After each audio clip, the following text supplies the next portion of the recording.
Bonjour les amis, j'espère que vous allez tous bien, que la semaine a bien commencé pour vous. Alors voilà, aujourd'hui je viens vers vous parce que je vous ai fait avant les horoscopes flash, comme ça vous pourrez aller revoir un petit peu cette vidéo si vous ne l'avez pas vue. Je vous ai fait une petite vidéo sur les malas, d'accord? Et à cette occasion, je vous ai évoqué subrepticement les mantras. Mais je voulais revenir justement plus longuement sur les mantras. Alors, qu'est-ce qu'un mantra? Eh bien, un mantra, c'est une syllabe ou bien une formule sacrée ou une phrase, un mot que l'on répète de façon régulière, particulièrement à l'aide de son mala, justement, pour atteindre un état de méditation ou de concentration. C'est donc, le mantra, c'est donc un outil de pensée. Ils ont été inventés par des sages en Inde. C'est une tradition millénaire qui pendant longtemps d'ailleurs ne se partageait pas en public ou avec le public. Alors, les mantras sont en principe à répéter 108 fois. 108 fois, donc autant de perles qu'on peut avoir dans un mala. D'accord? Donc à répéter 108 fois. Et je vous ai donné l'explication pourquoi 108. Vous aurez juste à revenir sur cette vidéo que je vous ai fait sur le mala parce que je vous ai donné l'explication du pourquoi 108 fois. Alors, tant pis pour vous, vous serez obligé de regarder la vidéo sur les malas que j'ai faite avant les horoscopes flash. Comme ça, vous aurez l'explication du pourquoi 108 fois. Je ne vais pas y revenir. Tant pis pour les mauvais élèves. Les mantras, en général, les mantras commencent par le Hom. Alors, Hom, pourquoi? Parce que le son Hom, prononcé Hom, représente le son universel. Alors, comment peut-on réciter les mantras? Si vous voulez, on peut les réciter soit en les chantant, soit en les chuchotant ou en les murmurant, ou bien simplement en les pensant sans être obligé de les verbaliser. Alors, moi je vous conseille de les chanter. Alors si vous avez peur, je ne sais pas, du ridicule ou quoi que ce soit, ben vous essayez de faire ça quand vous êtes seul. Il n'y a aucun ridicule à cela parce qu'on est en pleine spiritualité. Mais voilà, si vous avez peur de les chanter, essayez de faire ça seul. Mais pourquoi c'est mieux de les chanter? Parce que la vibration qu'on va mettre dans ce son Hom, alors ça dépend comment on le chante, hein, on peut le chanter plus aigu, plus grave, le mieux c'est de le chanter le plus grave possible si vous voulez. Cette vibration, elle accroît le dynamisme dans tout votre corps. Les mantras, à quoi ça sert? Eh bien, cela mobilise complètement notre champ de conscience. Ça mobilise notre champ de conscience et ça ramène le calme en nous. Pourquoi? Parce que ça va éloigner toutes les fluctuations mentales. Si vous faites une méditation, bon, je parle évidemment pas aux initiés, ceux qui ont l'habitude de méditer, mais je parle plutôt aux débutants. Si vous faites une méditation sans vous appuyer sur les mantras, si vous voulez, c'est-à-dire simplement voilà en fermant les yeux, en écoutant une musique, etc. Vous n'allez certainement pas éviter certaines pensées parasites. Vous n'allez pas éliminer les fluctuations de votre pensée. C'est-à-dire que pendant votre méditation, vous allez aussi bien vous dire oh tiens, il faut que je mette mon poulet à cuire, qu'est-ce que c'est ce bruit dehors qui est en train de m'agacer, pourquoi mon chien il est en train de se gratter, ça m'énerve, ça me dérange, etc. D'accord? Enfin, je vous donne différents exemples comme ça, un peu amusants, mais c'est souvent ce qui se produit, d'accord?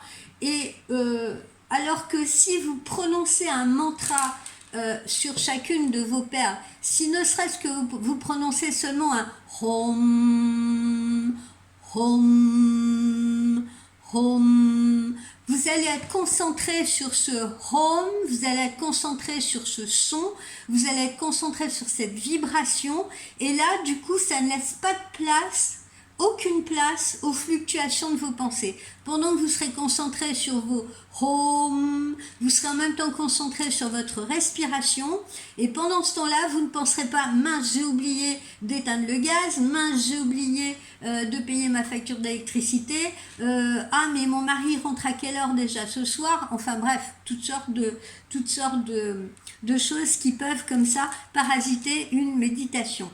D'ailleurs, j'en profite pour faire une parenthèse, parce que mon jeune maître Shaolin, Shen Yi, pardon, Shen Yi, dont je vous ai déjà parlé, m'a souvent dit, quand on fait une méditation, et qu'on a des pensées parasites au début comme ça, c'est-à-dire qu'on est agacé, je sais pas, je vous dis par peut-être on habite près d'une rue passante, ou on est agacé par un chien qui aboie, par des enfants qui crient, peu importe. Il faut accepter, si vous voulez, ces bruits extérieurs. Il faut plutôt essayer de les intégrer à sa méditation, justement de manière à ce qu'il ne vous parasite plus. C'est comme si vous entendez un robinet goutter, si vous voulez, vous avez deux possibilités. Soit vous vous énervez, vous vous acharnez sur le robinet pour essayer de le visser à fond pour qu'il n'y ait plus une goutte qui sorte, ou soit vous avez la possibilité, si vous voulez, d'accepter le bruit des gouttes qui tombent et au final de ne plus faire attention. C'est un petit peu comme les gens qui résident pas loin d'un aéroport, qui résident pas loin d'une route passante, etc. Bon, ben, au début, on peut être parasité par ces bruits-là, vous voyez, mais quand on finit par résider un mois, 2 mois, des mois à côté d'un endroit où il y a des bruits comme ça, vous verrez qu'à un moment donné, on n'y fait plus du tout attention parce qu'on les a intégrés, donc ils ne nous dérangent plus. On n'y fait même plus attention. Voilà, donc je poursuis. Les mantras sacrés commencent donc par le son Hom, et le son Hom représente le son universel.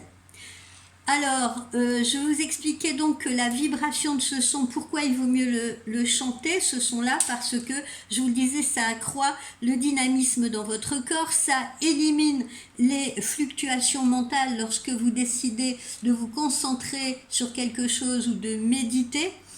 Et le mantra, c'est également donc un outil de protection de votre mental.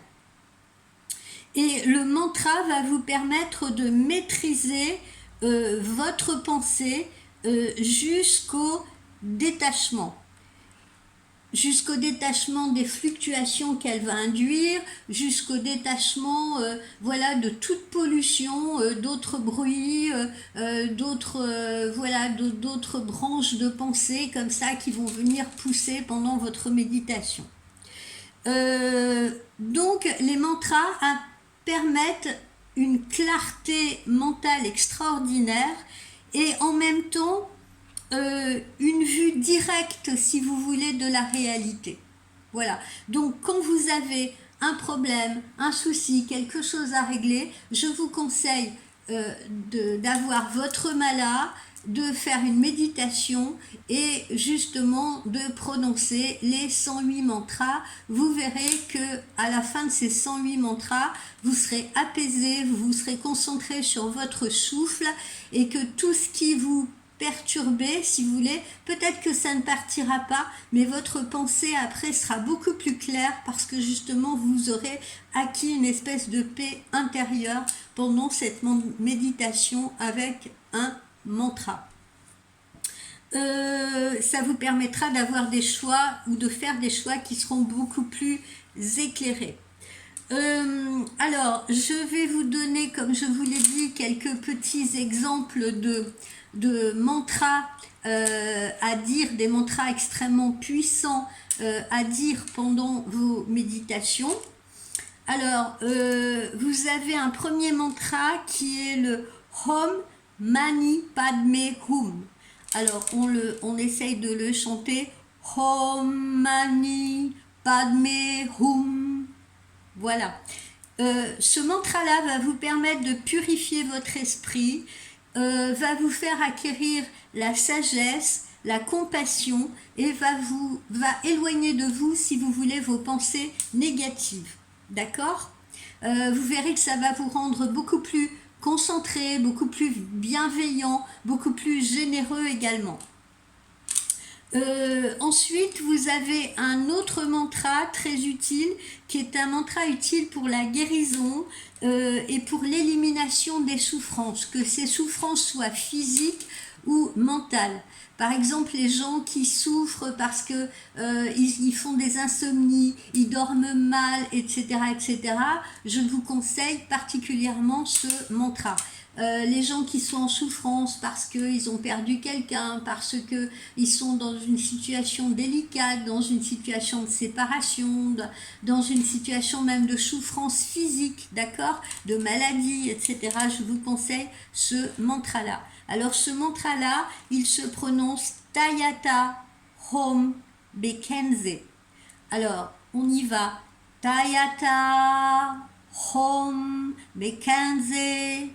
Tayata Hom Bekenze. Alors, je vous conseille de trouver votre propre rythme, d'accord ? Ça va donner quelque chose comme Tayata Hom Bekenze. Tayata Hom Bekenze. Tayata Hom Bekenze. Vous voyez ? Et vous allez faire vos 108 perles comme ça. N'allez pas sur un rythme trop rapide. Vous avez vu là les exemples que je vous ai donnés. Donc ce deuxième mantra, c'est un mantra de guérison et d'élimination des souffrances. Je vais vous en donner un troisième qui est plus long. C'est un mantra que l'on adresse particulièrement au dieu Ganesh, vous savez, le dieu éléphant chez les bouddhistes. Et ce mantra va vous permettre de surmonter les obstacles, particulièrement les obstacles professionnels, les obstacles financiers.